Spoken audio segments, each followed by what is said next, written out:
ತಿಟ್ಟಜನ ನೋಡು, ಟಿವಿ ಹಾಕೊಂಡು ಎಷ್ಟು ಸೀರಿಯಸ್ ಆಗಿ ಕೂತಿದ್ದಾರೆ. ಹೌದು, ಅವರು ಸಾಮಾನ್ಯವಾಗಿ ಬೆಳಗ್ಗೆ ಪೇಪರ್ ಓದ್ತಾರೆ.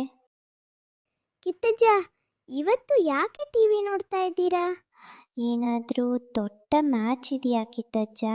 ಇಲ್ಲಪ್ಪ, ಇವತ್ತು ಭಾರತದ ಬಜೆಟ್ ಡೇ. ಇಡೀ ದೇಶ ಇದನ್ನು ನೋಡುತ್ತೆ. ಯಾಕಂದ್ರೆ ಈ ವರ್ಷ ನಮ್ಮ ದೇಶದ ಹಣ ಹೇಗೆ ಖರ್ಚಾಗುತ್ತೆ ಅಂತ ಇದು ಹೇಳುತ್ತೆ. ಬಜೆಟ್ ಅಂದ್ರೆ ನಮ್ಮ ಪಾಕೆಟ್ ಮನಿ ತರ್ನಾ? ಒಂದು ರೀತಿ ಹಾಗೆ, ಆದರೆ ಇದು ದೊಡ್ಡ ಮಟ್ಟದ್ದು. ಶಾಲೆಗಳು, ಆಸ್ಪತ್ರೆಗಳು, ರಸ್ತೆಗಳು, ರೈತರು ಮತ್ತು ನಿಮ್ಮಂಥ ಮಕ್ಕಳಿಗೂ ಹಣ ಹೇಗೆ ಹಂಚಿಕೆಯಾಗುತ್ತೆ ಅಂತ ಬಜೆಟ್ ನಿರ್ಧರಿಸುತ್ತೆ. ಇದು ಇಡೀ ದೇಶದ ಅಭಿವೃದ್ಧಿಯ ಪ್ಲಾನ್.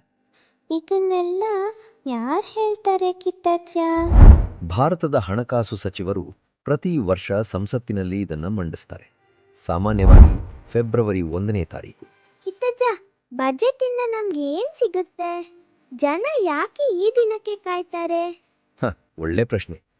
ಈ ವರ್ಷ ಭಾರತದ ಹಣ ಎಲ್ಲಿಂದ ಬರುತ್ತೆ ಮತ್ತು ಎಲ್ಲಿಗೆ ಹೋಗುತ್ತೆ ಅಂತ ಬಜೆಟ್ ಹೇಳುತ್ತೆ.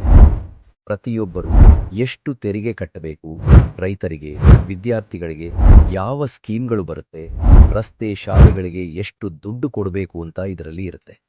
ಅದಕ್ಕೆ ಫೆಬ್ರವರಿ 1ಕ್ಕೆ ಎಲ್ಲರೂ ಕಾಯ್ತಾರೆ. ಬಜೆಟ್ನ ಒಂದೊಂದು ಸಾಲು ಕೂಡ ದೇಶದ ಬೆಳವಣಿಗೆಯ ಮೇಲೆ ಪರಿಣಾಮ ಬೀರುತ್ತೆ. ಕಿತ್ತಜ್ಜ, ಬಜೆಟ್ ಅಷ್ಟು ಇಂಪಾರ್ಟೆಂಟ್ ಅಂದಮೇಲೆ ಎಲ್ಲರೂ ನೋಡ್ಬೇಕಲ್ವಾ? ಹೌದು, ಅಪ್ಪ ಅಮ್ಮ ಮನೆಯಲ್ಲಿರೋ ಎಲ್ಲರನ್ನೂ ಕರೆಯೋಣ ಬನ್ನಿ. ಕರೆಕ್ಟ್. ನಮ್ಮ ದೇಶದ ಹಣಕಾಸಿನ ವ್ಯವಹಾರ ಹೇಗೆ ನಡೆಯುತ್ತೆ ಅಂತ ಪ್ರತಿಯೊಬ್ಬರಿಗೂ ಗೊತ್ತಿರಬೇಕು.